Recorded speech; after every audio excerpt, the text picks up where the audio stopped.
Assalamualaikum warahmatullahi ta'ala wabarakatuh. Terima kasih pada anda sekalian yang menunggu untuk menonton di Facebook Media Maju Live Streaming. Hari ini kita ada kuliah Ramadan Live. Alright, kita ada panel-panel yang akan membincangkannya melalui Skype dengan tajuk kewajipan kita terhadap Al-Quran. Jadi sekarang saya buka preview kita ini ya, dengan ahli-ahli panel kita.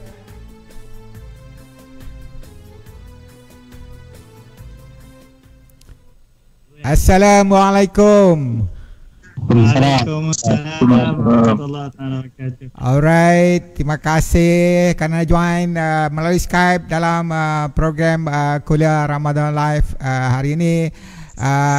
Kita ada yang sebelah kiri adalah Profesor Madya Ustaz Haji Ahmad Nawawi Yaakob daripada UiTM Johor Segamat. Kita ada yang di bawah Profesor Madya Dr. Jafari Awang daripada UKM, dan kita ada yang di atas sebelah kanan Ustaz Muhammad Mukti Ahmad. Okey, alhamdulillah hari ini kita akan membincangkan satu tajuk yang sangat bagus sempena bulan Ramadan ini. Okey, saya rasa saya mulakan dengan Ustaz Haji Ahmad Nawawi Yaakob. Silakan Ustaz. Okey, bismillahirrahmanirrahim. Assalamualaikum warahmatullahi taala wabarakatuh. Alhamdulillah rabbil alamin. Alhamdulillah rabbil alamin bihi nasta'in wassalatu wassalamu ala Rasulillah wa ala alihi wa sahbihi ajma'in. Alhamdulillah summa alhamdulillah walhamdulillah.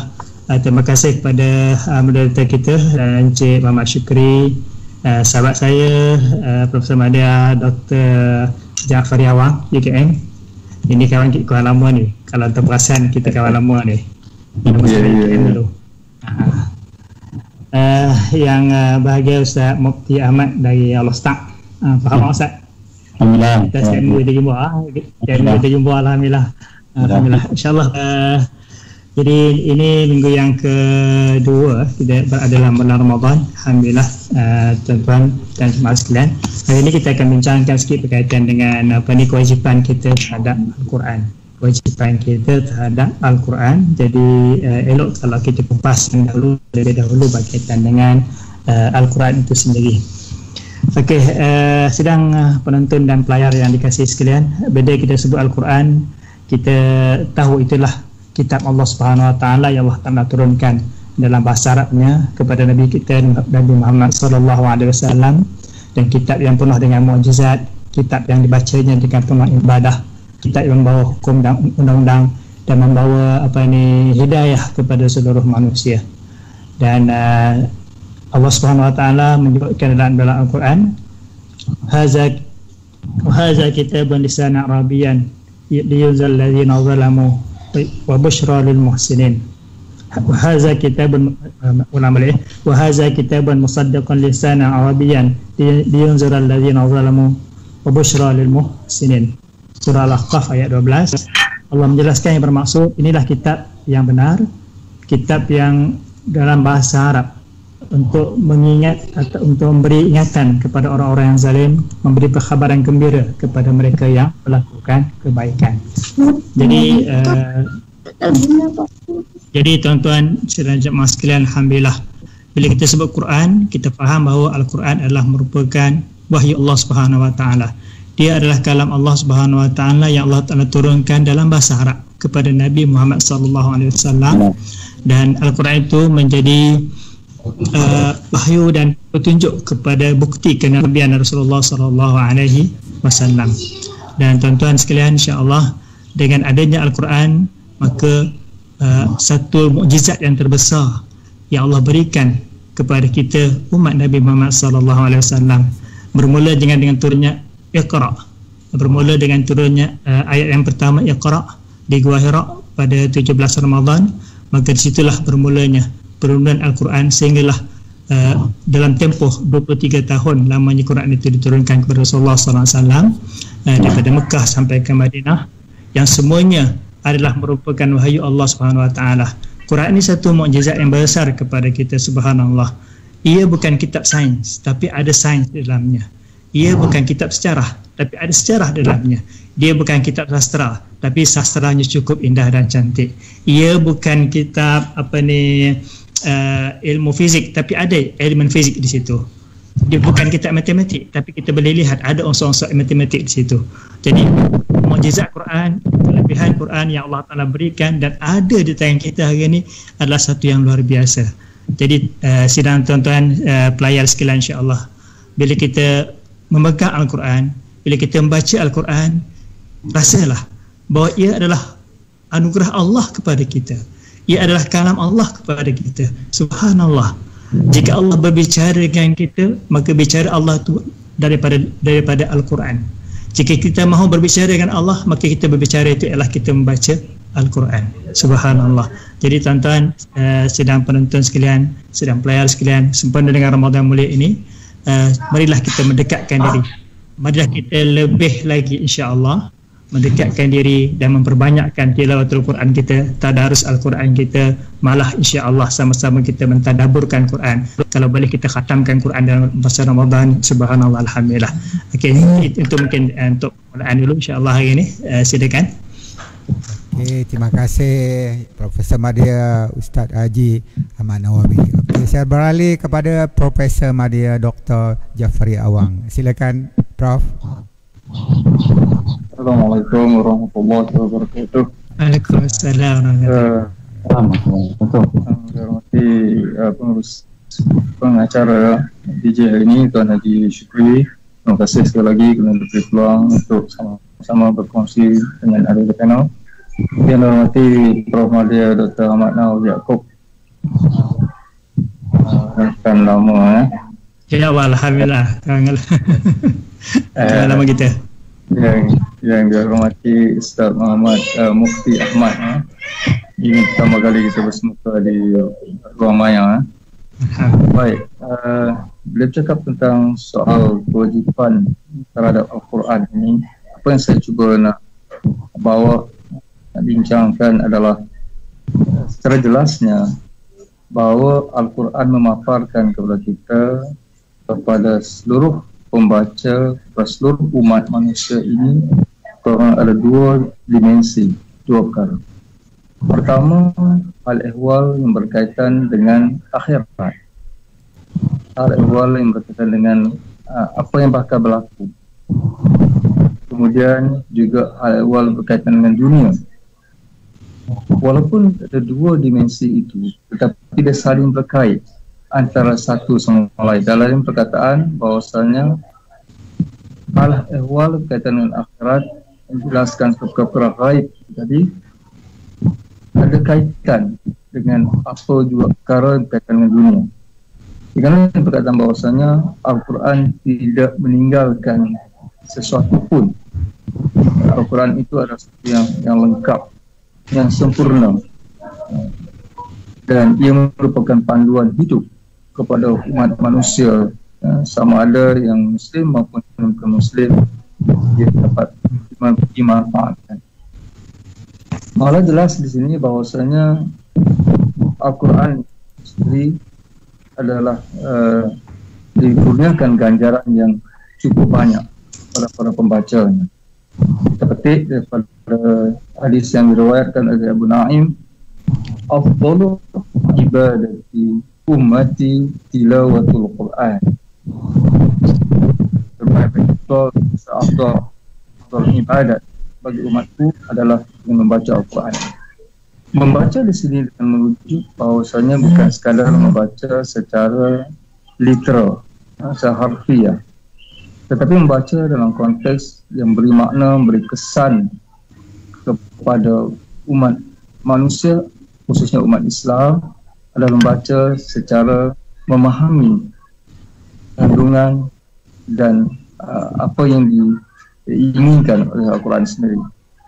Membaca secara yang jelas, bukan sekadar membaca secara zahir semata-mata. Kerana Al-Quran ini tidak memberi apa makna kalau kita gagal untuk memahami dan menghayati dan mempraktikkan apa juga yang terkandung dalam Al-Quran itu sendiri.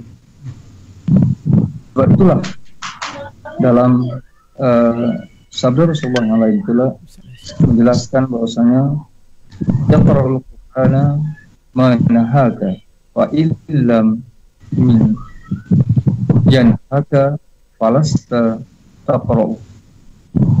Bacalah Al-Quran selama ia dapat mencegah, yakni daripada perbuatan jahat.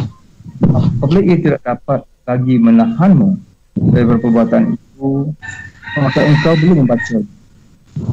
Jadi mafhum atau kefahaman kita di sini dalam konteks sabda Rasulullah SAW di sini menjelaskan bahawa setiap umat Islam untuk membaca Al-Quran secara yang pemahaman baik, tadabbur, cuba meneliti tentang isi dan hasrat dan kehendak Al-Quran supaya Al-Quran itu benar berkesan pada konteks kehidupan umat sejagat tadi. Atau lagi dalam konteks di bulan Ramadan ini, maka tuntutan untuk membaca Al-Quran itu memahami Al-Quran, menghayati Al-Quran dan melihat sisi-sisi mana yang belum lengkap dan sempurna dan selari dengan apa yang kendakkan dalam Al-Quran itu amatlah wajar kita di kalangan umat Islam ruang-ruang yang ada di bulan Ramadan ini tadi.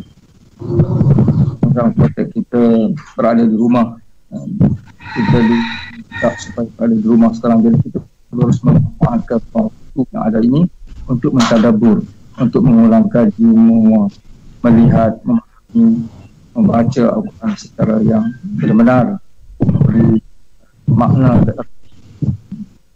Al-Quran ini seperti yang nyatakan awal tadi, ia bukanlah sekadar untuk ditatap, dibaca, tetapi yang lebih jauh dari itu adalah untuk dipraktiskan. Kerana setiap kandungan Al-Quran itu adalah sebenarnya praktikal, bukan satu benda yang terlalu ideal.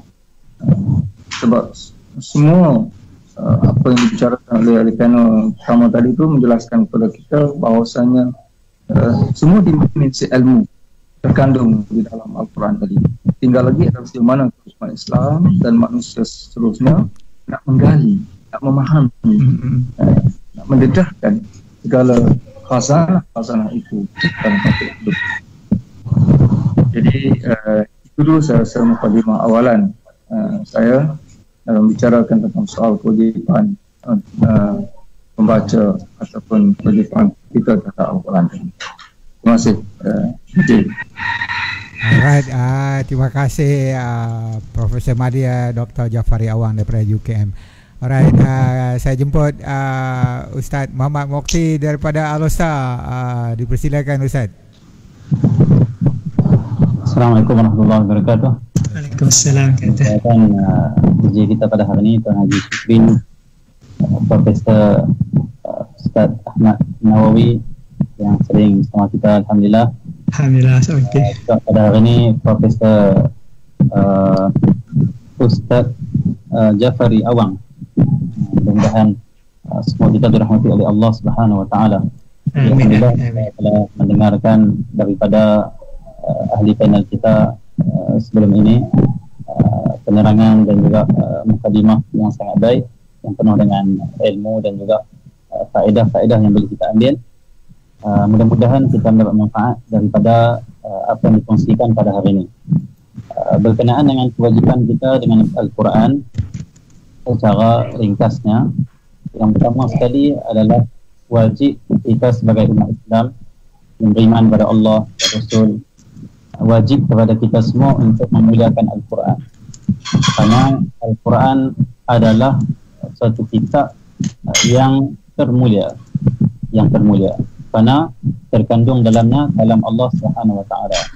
Bahkan kita juga wajib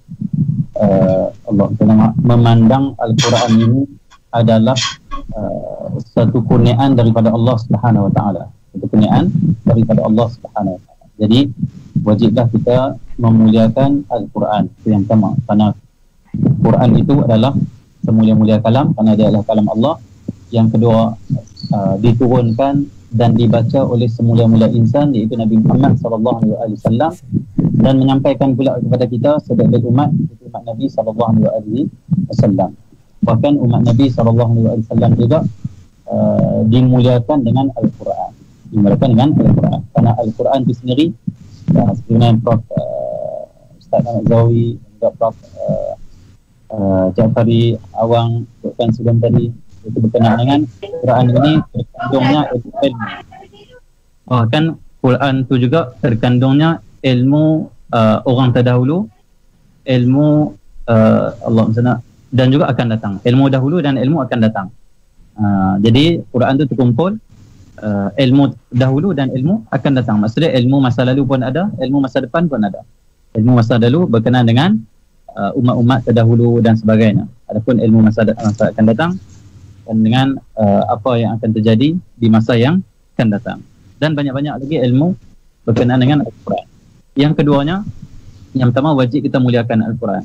Yang kedua wajib kita mempercayai bahawa Quran ini daripada Allah Subhanahu Wa Taala, wahyu.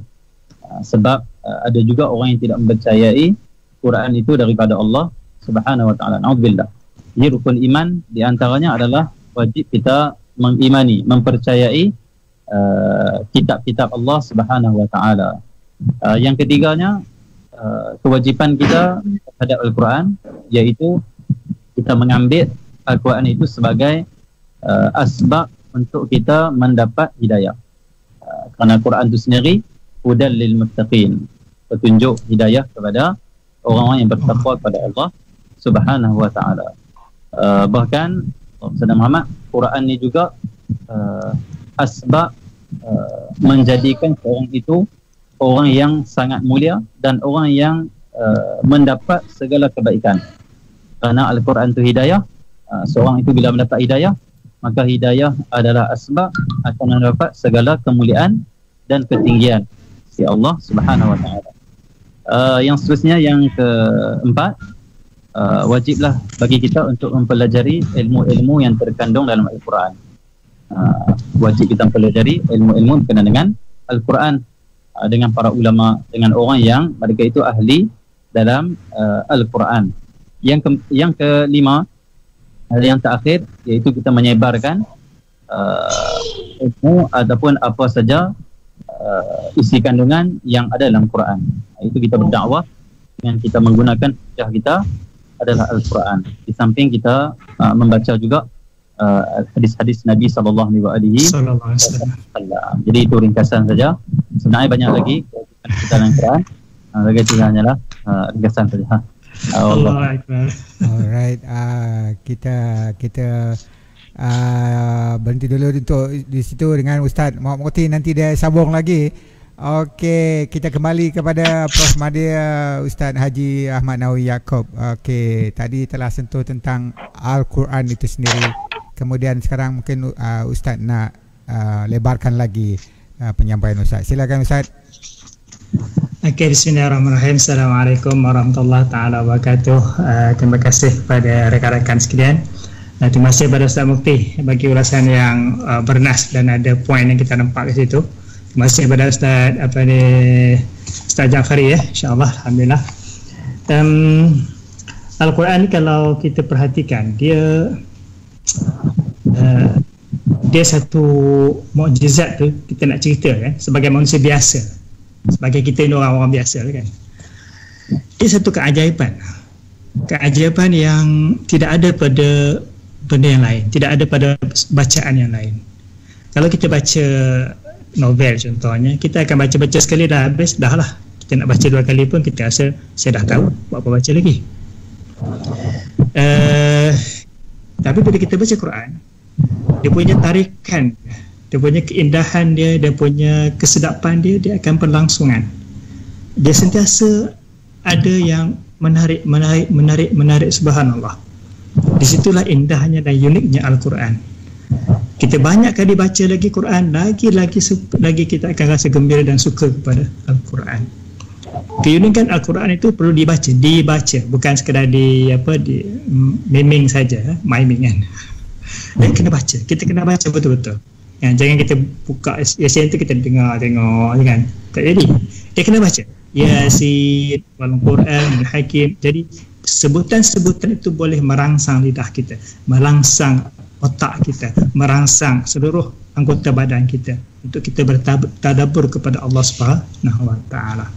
Sebab itu Quran itu satu benda yang cukup unik. Anugerah Allah yang cukup unik. Sebab itu Allah kata afala tadabbaruna al-Quran. Afala yatadabbaruna al-Quran. Kenapa kamu tidak bertadabbur dengan Al-Quran?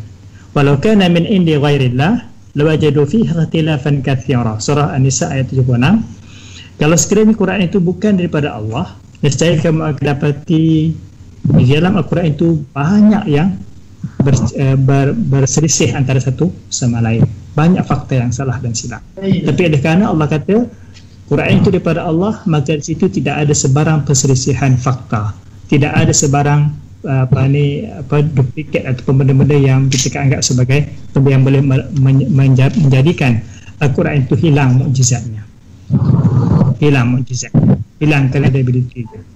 Al-Quran adalah kalam Allah yang perfect, yang sempurna, yang sure, yang kamil untuk manusia, untuk kita amalkan. Sebab tu Allah kata afala tadabbaruna al-Quran. Kenapa kamu tidak kaji Al-Quran, tidak baca Quran, tidak tadabbur Al-Quran, meneliti Al-Quran? Seperti juga kita tengok tadabbur ini, mengkaji itu sehingga ke tahap kita kajilah. Kalau nak kaji dari segi bahasanya, orang minat bahasa dia kaji bahasa, orang minat sains dia kaji bidang sains, orang yang minat bahagian sejarah dia akan kaji bahagian sejarah Al-Quran. Jadi dia akan dalam pelbagai bidang yang kita ambil, keseluruhannya menggambarkan bahawa Quran itu adalah satu fakta yang tidak pernah bercanggah dengan seluruh bidang yang ada. Subhanallah, seluruh bidang yang ada di dunia ini kalau kita kaji, kita tengok subhanallah, Al-Quran sentiasa ada di situ dan ia tidak pernah bercanggah dengan fakta ilmu. Subhanallah. Jadi ketinggian Al-Quran itu adalah merupakan rahsia Allah Subhanahu wa taala kepada kita, anugerah yang sungguh besar kepada kita. Jadi bila Allah bertanya afala tadabbarul Quran, kenapa kamu tidak tadabburkan Al-Quran, maka kita fahamlah kenapa kita sebagai hamba, kenapa kita sebagai manusia, kenapa kita sebagai makhluk Allah Subhanahu wa taala yang beriman kepada Allah dan Rasulnya enggan untuk mengambil Al-Quran dan membaca Al-Quran, enggan untuk membaca Al-Quran, apatah lagi kalau seeloknya cuba memahami intisari Al-Quran ayat demi ayat yang kita baca. Adakah lebih baiknya kalau kita membaca je dengan penuh bertajwid, kita baca je ikut dengan tajwid, ikut dengan keadaan yang betul. Waratil Quran tartila, bacalah Quran itu dengan penuh tartil. Akhirnya insya-Allah ia berkesan kepada diri kita, memberi buah kepada diri kita bahawa Allah Subhanahu wa taala memberikan anugerah yang cukup besar, iaitu Al-Quran kepada kita, dan kita dapat mengambil Al-Quran itu sebagai panduan kita, sebagai hidayah kita. Dan insya-Allah subhanallah tuan-tuan dan puan-puan, bahawa sesungguhnya nikmat Allah yang besar yang Allah tinggalkan kepada kita ialah Al-Quran ini. So marilah kita sama-sama insya-Allah sayang Quran, cinta Quran, kasih Quran, dan sama-sama mentadabbur Al-Quran insya-Allah. Okey, buat masa ini kita serahkan diri yang kepada yang lain insya-Allah. Okay, terima kasih Profesor Madya Ustaz Haji Ahmad Nawawi Yaakob. Okey, kita jemput Profesor Madya Dr. Jafri Awang. Silakan Prof. Baik, terima kasih DJ. Seterusnya saya nak menarik perhatian para pendengar berhubung dengan intipati atau tuntutan yang penting di dalam Al-Quran. Bila mana kita membaca Al-Quran, seperti yang disebutkan panel sebelum tadi, bahawasanya Al-Quran terkandung berbagai perkara berkaitan dengan kita. Dan perkara yang jelas di sini bahawasanya Al-Quran menggalakkan dan menuntut yang khususnya umat Islam, manusia secara umumnya, untuk berfikir tentang penciptaan Allah Subhanahu Wa Taala, tentang kejadian Allah Subhanahu Wa Taala. Kita berfikir ini bukan sekadar berfikir secara yang simplistik, tapi berfikir secara mendalam. Banyak terdapat ayat Al-Quran menggesa supaya manusia merenung terhadap ciptaan. Malah Allah Taala memuji hamba-hambanya yang sentiasa mengingati, yang sentiasa melihat fenomena alam ini dalam konteks untuk mencari, mengenal penciptanya. Satu contoh dalam surah Al-Imran ayat 191. Allazina yazkuruna Allaha qiyaman wa qu'udan wa 'ala junubihim yatafakkaruna fi khalqis samawati wal ardi rabbana ma khalaqta hadza batila subhanaka faqina 'adzaban nar. Yang bermaksud mereka, yakni orang yang mengingati Allah sambil berdiri, wujud atau dalam keadaan berbaring, dan mereka memikirkan tentang penciptaan langit dan bumi seraya berkata, ya Tuhan kami, tiadalah engkau menciptakan ini sia-sia, maha suci engkau, peliharalah kami daripada siksaan neraka. Daripada ayat ini jelaskan bagaimanakah sifat yang digalakkan oleh Allah SWT kepada umat manusia, khususnya kepada umat Islam, yang sentiasa setiap detik, setiap ketika, 24 jam dia sentiasa memikirkan tentang kejadian Allah, semata-mata untuk membesarkan Allah dan mendekatkan diri kepada Allah. Jadi ini merupakan salah satu daripada natijah bila mana kita membaca Quran, memahami Al-Quran, kita akan dapati banyak ayat. Contoh lagi, afala yanzuruna ilal ibili kayfa khuliqat. Apakah kamu tidak melihat bagaimana unta diciptakan? Dan ayat lain bagaimana Allah menggesa supaya melihat bagaimanakah langit diciptakan tanpa tiang, dan banyak lagi ayat lain. Jadi ini memberi gambaran kepada kita bahawasanya Al-Quran adalah merupakan salah satu daripada mukjizat yang diturunkan kepada Rasulullah SAW yang mencabar minda manusia supaya sentiasa memikirkan, dan secara langsung bila mana saat memikir ini ia mengangkat minda manusia untuk berfikir kepada aras yang tinggi. Ini satu yang sabit tentang Al-Quran dalam konteks kehidupan manusia. Yang kedua tentu adalah Al-Quran juga merupakan panduan kepada umat manusia. Panduan dalam berbagai segi, contohnya dalam konteks ketika berdepan dengan orang-orang bukan Islam, golongan Nasrani dan Yahudi umpamanya, bagaimana diminta supaya kita berdialog, berbincang secara yang berhikmah dengan dua kelompok ini, kerana dua golongan ini, mereka ini telah diturunkan Injil, bukan Taurat, yakni mereka telah pun diberita, malah mereka berita tentang kehadiran Nabi Muhammad SAW. Jadi ini juga merupakan salah satu panduan kepada kita. Malah dalam konteks kehidupan seharian juga, bagaimana kita diberi panduan, bagaimana kita berinteraksi dengan masyarakat bukan Islam. Dan surah Al-Kafirun yang sering dibaca umpamanya, bagaimana, apakah isu, apakah persoalan kalau kita berdepan dengan persoalan akidah, bagaimanakah cara kita menolak secara yang lembut, lemah lembut bila mana kita dicabar, bagaimana kita cara menyampaikan dakwah kepada orang bukan Islam. So semua itu adalah merupakan sebahagian daripada bentuk panduan dan etika yang ditekankan oleh Islam dan kandung dalam Quran, yang diminta supaya kita memahami, mengerti. Dan ini dapat kita fahami andai kata kita sering membaca, menelaah dan mencuba menghayati dan praktiskan apa yang disabdakan oleh Al-Quran tadi. Dan yang ketiga yang saya nak tekankan konteks sebagai pandangan ke depan ini, bila mana kita baca Al-Quran, terkandung dalam Al-Quran banyak peristiwa-peristiwa lalu.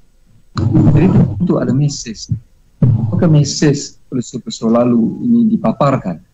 Peristiwa tentang bagaimana para anbiya berdepan dengan kaumnya, tidak lain dan tidak bukan adalah untuk menjadi tujuan dan menjadi mesej kepada umat Islam khususnya, dan kepada masyarakat bukan Islam yang lain secara amnya, untuk perlihatkan bahawasanya dalam konteks di dunia ini sering berlaku antara hak dan batil.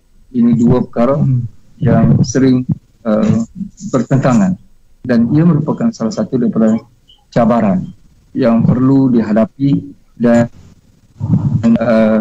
diuruskan secara hikmah. Dan ini diberi secara jelas oleh Al-Quran kepada mereka yang membaca dan cuba memahaminya. Jadi secara ringkasnya dalam konteks ini, bahawa Al-Quran memberikan panduan yang terbaik kepada umat Islam khusus dan kepada umat manusia secara umumnya dalam menjalani kehidupan dan memahami tentang selok-belok cabaran dan situasi semasa dalam konteks kehidupan di atas muka bumi ini. Itu saja dulu, DJ.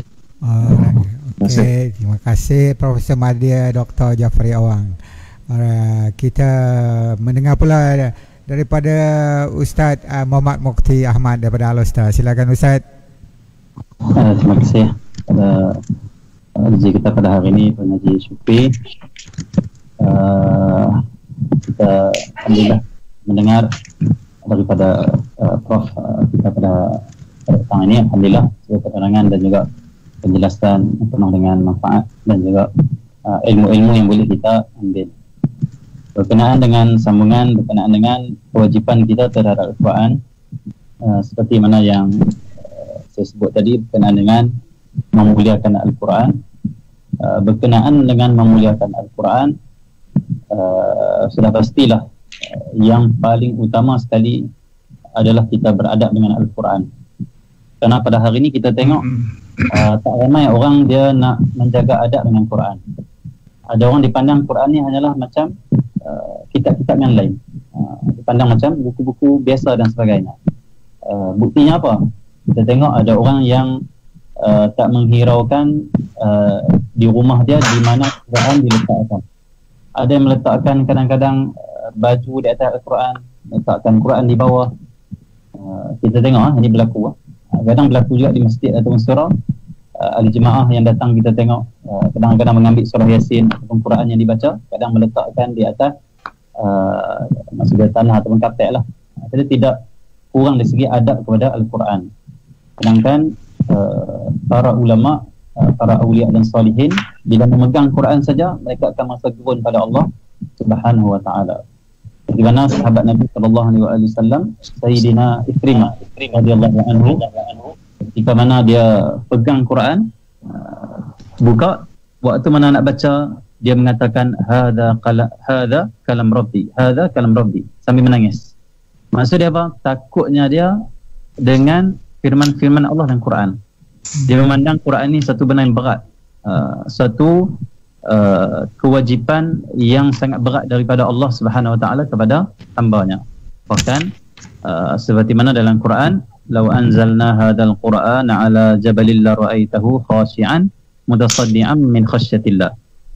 Kata Allah Subhanahu wa taala, kalau Quran kami turunkan ke atas sebuah gunung, nescaya akan melihat gunung itu, kamu akan melihat gunung itu tunduk dan terbelah, hancur dia kerana khasyatillah, kerana takut dia kepada Allah Subhanahu wa taala.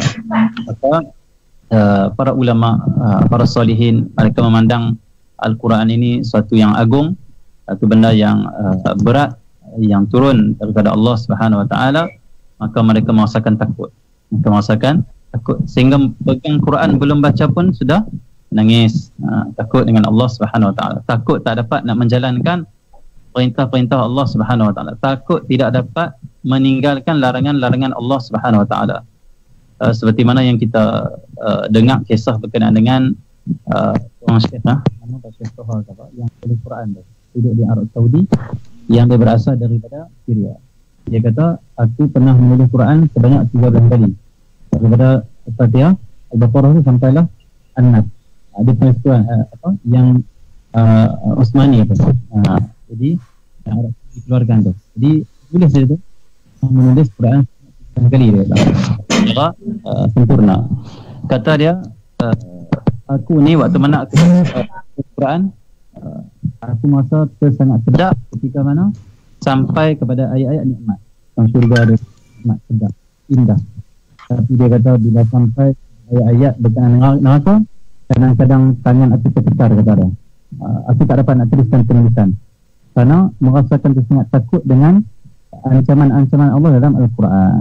Ini para salihin, hal mereka, perasaan mereka dengan Al-Quran. Sebab itulah mereka orang yang paling beradab dengan Al-Quran.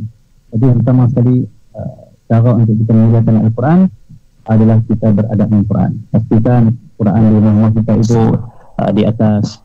Ada juga ulama mengatakan yang lebih baik adalah lebih atas daripada lutut kita. Quran jangan kita pegang kecuali dalam keadaan kita wudu. Bahkan bila kita nak mulakan Al-Quran, kita kena merasakan. Kan kita hanya buka baca terus. Merasakan dulu. Merasakan apa? Ini kalam Allah Subhanahu Wa Taala. Ini Allah Muhammad, perintah-perintah, ancaman-ancaman, larangan-larangan daripada Allah Subhanahu Wa Taala. Rasa tu yang datang daripada Yang Maha Agung Allah Subhanahu Wa Taala. Dan Allah yang kedua juga lanjutan kepada yang kita sebutkan di awal tadi. Yang kedua, Allah Muhammad, kita kena merasakan Allah Muhammad, Al-Quran itu dia adalah kurniaan Allah kepada kita, hidayah, sumber hidayah. Jadi kalaulah kita ni ada problem dalam hidup kita, kita ada sesuatu yang menyebabkan duka cita, maka hendaklah kita balik pada Quran. Kerana Quran lah hidayah, panduan, nur daripada Allah Subhanahu Wa Taala yang akan lepaskan kita daripada segala masalah dan kesulitan. Kita balik rujuk pada Al-Quran. Bahkan Al-Quran juga akan menyebabkan kita semakin yakin apabila kita baca. Semakin yakin, kita akan semakin lapang. Contohnya Allah Muhammad, orang yang sempit dalam kehidupannya, rezeki dan sebagainya, Allah bagi tahu dalam Quran, wa may yattaqillah yaj'al lahu makhraja. Orang siapa yang takwa kepada Allah, Allah jadikan baginya jalan keluar. Wa yarzuquhu min haitsu la yahtasib. Allah rezekikan kepadanya rezeki yang tak disangka-sangka. Maksudnya orang yang sempit rezeki, baca Quran. Kenapa? Quran akan menenangkan kamu. Kenapa? Allah kata Allah yang akan lepaskan kamu. Allah akan beri jalan keluar. Tapi Allah beri syarat iaitu taqwa. Taqwa pada Allah Subhanahu Wa Taala. Jadi bila kita merasakan Allah akan melepaskan kita, Allah akan beri jalan keluar, kita akan rasa tenang dan yakin. Kenapa? Kalau Allah beri jalan keluar, takkan ada siapa boleh menghalang. Kerana segala-gala milik Allah Subhanahu Wa Taala. Itu contoh. Dan banyak lagi ayat yang akan melapangkan dada kita apabila kita membaca Al-Quran. Allah Alam. Okey, terima kasih Ustaz. Okey, nampaknya kita ke pusingan yang terakhir untuk sesi hari ini ya. Walaupun kita punya masa terhad bersiaran, insyaAllah kita akan adakan lagi sesi-sesi seperti ini. Jadi sebelum kita berakhir untuk sesi kali ini, saya jemput sekali lagi Profesor Madya Ustaz Haji Ahmad Nawawi Yaakob. Silakan Ustaz. Assalamualaikum warahmatullahi taala wabarakatuh.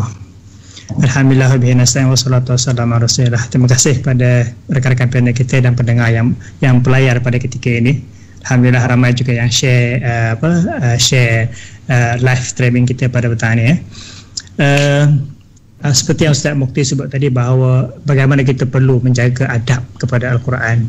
Bagaimana kita sebagai seorang Muslim perlu menjaga adab pada Al-Quran. Sebab Al-Quran itu bukan kitab dan buku biasa. Kalaupun kita bawa buku biasa dan kita bawa bersamanya Quran, maka Quran itulah yang sepatutnya berada di atas, bukan di bawah ataupun di tengah. Kalaupun kita menjinjit Al-Quran, maka biarlah Quran itu berada di aras dada kita contohnya. Okay. Jadi sebab itu antara perkara yang perlu kita amat penting untuk kita jaga. Begitu juga kadang-kadang kita jumpa cebisan-cebisan Al-Quran. Jadi kalau seeloknya kita ambil dan kita simpan pada tempat yang sesuai, yang selamat ataupun yang tidak menjelaskan reputasi Al-Quran. Pernah dulu saya bangkitkan isu berkaitan dengan kad kahwin. Minta maaf lah, ni kebetulan kita ingat benda ni. Kita buat kad kahwin, kita masukkan matan Al-Quran, masukkan ayat Quran, dan kita hantarkan kepada semua orang kad kahwin kita. Jadi soalannya ialah berapa ramai orang mampu untuk menjaga kad kahwin itu supaya dia selamat dan tidak dibuang begitu sahaja. Kadang-kadang sampai kepada orang yang tidak tahu, orang bukan Muslim dan sebagainya, mereka tidak tahu menjaga ayat Quran begitu. Jadi sebab itu kita kena pastikan bahawa bila kita menulis Al-Quran pada bahan-bahan cetak, biarlah bahan cetak itu bahan cetak yang boleh dipastikan ia terpelihara. daripada dibuang dan dinyahkan begitu sahaja. Jadi kita kena jaga adab kita. Saya tertarik dengan Ustaz Mukti tadi sebut tadi berkaitan dengan bagaimana para sahabat yang terdahulu mereka amat menitik beratkan soal penjagaan Al-Quran, adab dengan Quran. Firman Allah SWT saya kaitkan dengan surah Maidah ayat 83. Wa iza sami'u ma unzila ila rasul tara a'yunahum tafidu minad dam'i mimma arafu minal haqq. Apabila mereka mendengar Al-Quran ini, iaitu kitab yang diturunkan kepada Rasul Nabi Muhammad SAW ini, tara a'yunahum tafidu minad dam'i, kamu akan lihat mata mereka di titisan air mata keluar daripada mata mereka. Mimma arafu minal haqqi, kerana mereka mengetahui perkara yang benar yang ada dalam Al-Quran. Jadi itu sifat seorang Muslim, insya-Allah. Sifat seorang Muslim, sifat kita. Mereka boleh membaca Quran sampai ketikanya mereka boleh menitiskan air mata. Subhanallah, menitis air mata mereka. Maka itulah satu kelebihan yang kita ada, yang mungkin hari ini kita orang Melayu tidak memahami bahasa Arab dengan baik, tapi ia bukan halangan kerana terjemahan dah ada. Perluan kita bertadabbur kepada Quran, memahami sedikit sebanyak terjemahan Al-Quran. Mudah-mudahan akhirnya insya-Allah tuan-tuan, kita rasa Quran itu dekat dengan kita. Kita akan rasa Quran itu amat dekat dengan kita dan kita sayang pada Quran sebagaimana kita sayang dengan Allah Subhanahu Wa Taala dan kita Nabi Muhammad sallallahu alaihi wasallam. Jadi insya-Allah sama-samalah kita menginsafi akan perkara ini. Alhamdulillah berada dalam suasana Ramadan, suasana sungguh baik, sungguh indah.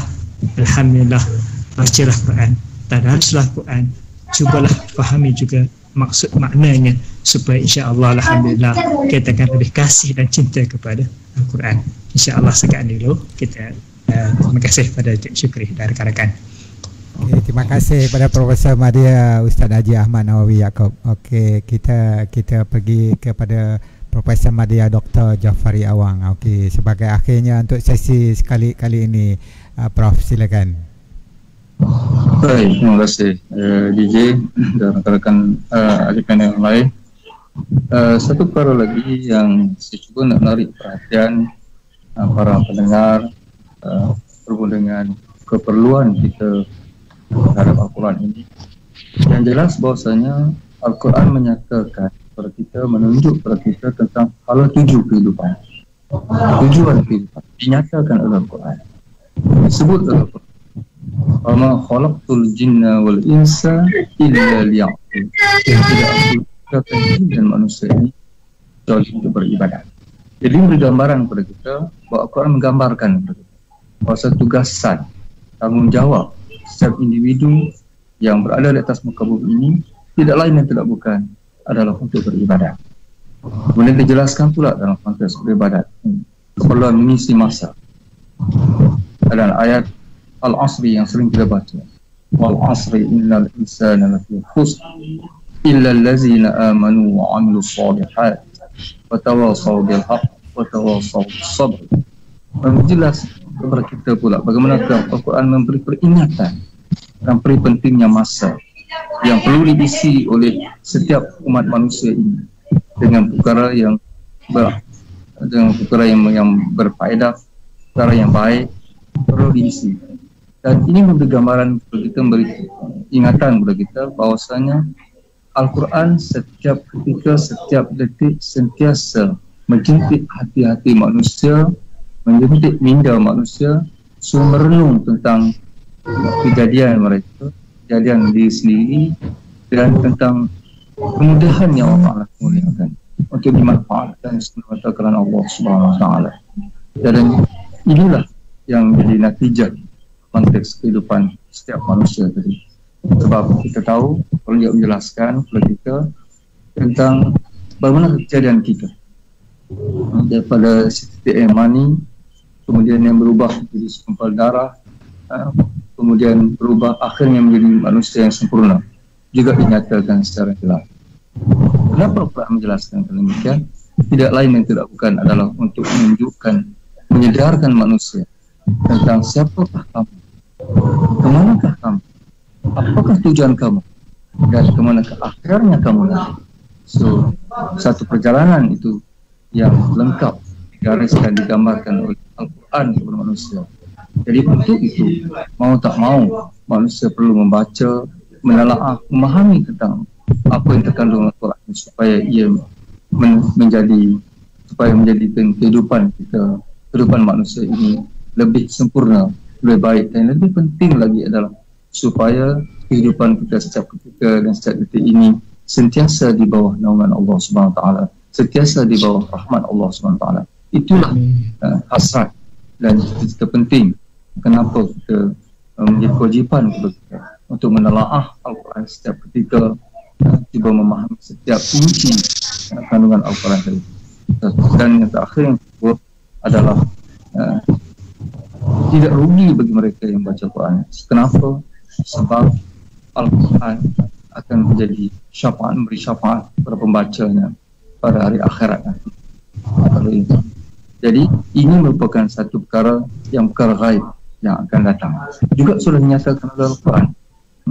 Jadi secara jelas yang menyatakan kita bahawa Al-Quran tidak meninggalkan manusia itu tercari-cari bagaimana untuk menguruskan kehidupan. Tetapi Al-Quran menjelaskan secara panjang lebar, secara perinci, supaya manusia tidak teraba-raba ke mana hal tuju. Jadi akhirnya sekali lagi ingin menyeru diri saya dan juga beberapa semua bahawa menjadi kewajipan kita selaku umat Islam untuk mempertingkatkan pengetahuan kita tentang Al-Quran, bukan sekadar kemahiran membacanya, tetapi yang lebih penting adalah untuk memahami isi kandungan Al-Quran tadi dan berusaha sedapat mungkin untuk menterjemahkan semua kehendak dalam sisi kehidupan kita yang masih ada sisa baki ini. Dan mudah-mudahan di bulan Ramadan ini, dalam senario PKP ini, kita dapat memanfaatkan masa yang diperuntukkan Allah SWT di rumah sama ahli keluarga untuk sama-sama mentadaburkan Al-Quran, untuk menjadikan kehidupan kita benar-benar paksikan kepada Al-Quran. Jadi itu saja saya masih sering kepada KJ atas kesempatan ini. Terima kasih Profesor Madya Dr. Jafari Awang. Sebagai akhirnya kita jemput Ustaz Muhammad Mukti Ahmad membuat kesimpulan, lepas itu membacakan doa. Silakan Ustaz. Bismillahirrahmanirrahim. Untuk kesimpulan kita pada petang ini, yang pertama adalah saya nak mengajak para penonton sekalian, terutama diri saya sendiri, marilah sama-sama kita tutup forum kita yang pertama sekali dengan kita memperbaharui niat kita, tajdid niat kita, perbaharui niat kita. Niat apa? Niat untuk kita memperbanyakkan membaca Al-Quran dalam Ramadan ini. Niat untuk kita berusaha untuk memahami Al-Quran. Niat untuk kita mentadabbur Al-Quran. Niat untuk kita beradab dengan Al-Quran. Dan apa saja niat-niat yang baik untuk kita mengamalkan Al-Quran. Pentingnya kita memperbaharui niat kerana para ulama sendiri apabila masuknya Ramadan, mereka akan memperbaharui niat mereka dengan Al-Quran. Itu niat apa? Niat untuk mengkaji lebih mendalam, niat untuk lebih banyak membaca, niat untuk membanyakkan khatam. Hingga kan ada di kalangan mereka yang memberi Al-Quran baru kerana nak menambahkan semangat, khusus untuk Ramadan, mengkhususkan Quran untuk Ramadan dan lain-lain lagi. Jadi mari sama-sama kita memperbaharui niat. Kerana Ramadan itu bulan yang diturunkan Al-Quran, maka kita jadikan Ramadan ini Ramadan menjadi titik tolak untuk kita semangat untuk membaca Al-Quran, untuk mengamalkan Al-Quran, untuk mempelajari Al-Quran. Kerana niat yang benar itu akan melahirkan, mengeluarkan semangat yang sangat hebat. Niat yang benar akan mengeluarkan semangat yang sangat hebat. Yang kedua, marilah sama-sama kita membaca Al-Quran semampu yang kita boleh. Kerana pada hari ini orang bagi alasan, saya nak baca Quran macam mana Ramadan ni banyak-banyak, kerana saya tak pandai nak baca sebab guru tak ada di depan. Rai salah tajwid ke apa, salah takut kan. Okey, senang saja. Nabi SAW sebut qul huwallahu ahad ta'dilu thulutsal Quran. Nabi kata qul huwallahu ahad itu dia menyamai 1/3 Quran. Maksudnya siapa yang baca Al-Ikhlas, surah Al-Ikhlas, dia pahalanya seumpama dia membaca 1/3 Quran. 3 kali maksudnya khatam Quran. Jadi perbanyakkanlah baca surah Al-Ikhlas. Tak perlu dengung dan lain-lain lagi. Senang saja, qul huwallahu ahad, Allahus samad. Senang dan mudah. Jadi yang pertama, bacalah Al-Quran semampu yang kita boleh. Khususnya bagi orang yang tak mampu lagi nak baca dengan tajwid yang baik dan sebagainya, tapi dia mampu untuk membaca surah-surah lazim, khususnya Al-Ikhlas atau surah Al-Fatihah, banyakkan baca. Satu huruf dah 10 ganjaran. Tambah-tambah Al-Ikhlas tu sendiri 3 kali khatam, menyamai mengkhatam, 3 kali membaca sama juga mengkhatamkan Al-Quran. Perbanyakkan kita baca surah Al-Ikhlas. Okey. Yang ketiga, berusahalah kita untuk memahami Al-Quran, khususnya dengan cara kita melihat makna, ataupun kita masuk kelas-kelas ataupun pengajian-pengajian berkaitan dengan tafsir Al-Quran.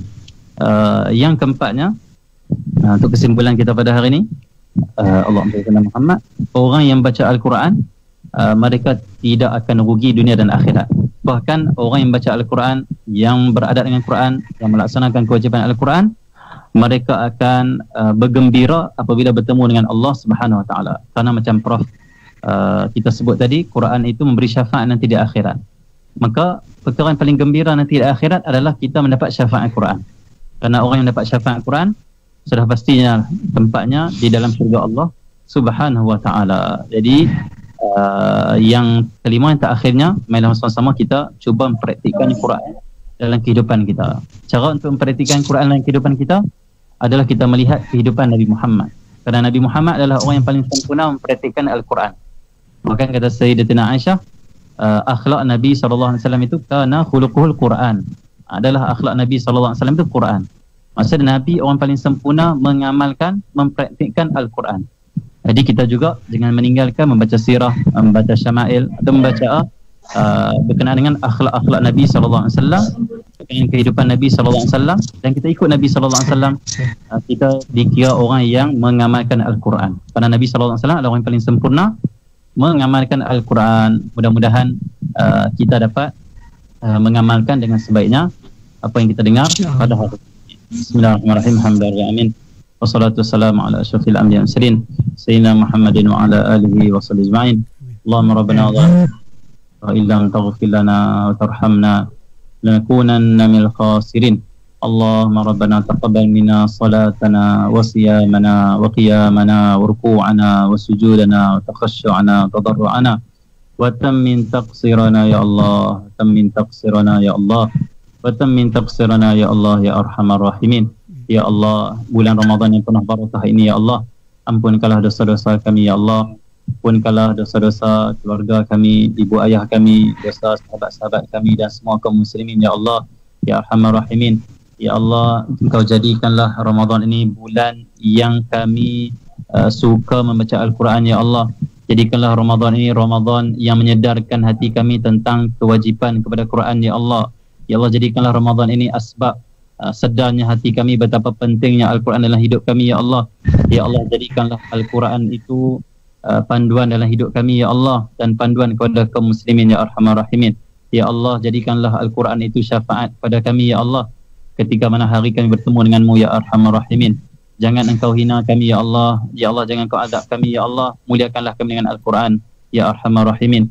Ya Allah, berilah ganjaran, angkatlah darjat, kurniakanlah kemuliaan kepada mereka menganjurkan dan hadir dan juga menonton forum pada hari ini, Ya Arhamar Rahimin. Terimalah segala amal kami, Ya Allah, Ya Arhamar Rahimin. Ya Allah, Ya Arhamar Rahimin. Kau jadikanlah hati kami ini sentiasa merasakan kemanisan bila membaca Al-Quran. Jadikanlah hati kami ini merasa takut apabila membaca kalam-kalam-Mu, Ya Allah, Ya Arhamar Rahimin. Ya Hayyu Ya Qayyum Ya Dzal Jalali wal Ikram. Ya Allah, jadikanlah Ramadan ini Ramadan terbaik untuk kami, Ya Allah, Ya Arhamar Rahimin. Rabbana la tuzigh qulubana ba'da idh hadaytana wa hab lana min rahmah innaka antal wahhab. Wa atina fid dunya hasanah fil akhirati hasanah wa qina adzaban nar. Sallallahu alaihi wasallam Muhammadin wa ala alihi wa sahbihi ajma'in. Walhamdulillahi rabbil alamin. Itu dia ada sekalian perbincangan yang sangat bermakna kita hari ini tentang kewajipan kita terhadap Al-Quran. Terima kasih kepada Profesor Madya Ustaz Haji Ahmad Nawawi Yaakob daripada UiTM Sekamat Johor. Terima kasih kepada Profesor Madya, Dr. Jafari Awang daripada Universiti Kebangsaan Malaysia, dan terima kasih kepada Ustaz Muhammad Mukti Ahmad daripada Al-Usta Kedah. InsyaAllah kita jumpa lagi dalam sesi yang lain pula dengan tajuk yang lain pula. InsyaAllah. Assalamualaikum. Waalaikumsalam warahmatullahi wabarakatuh.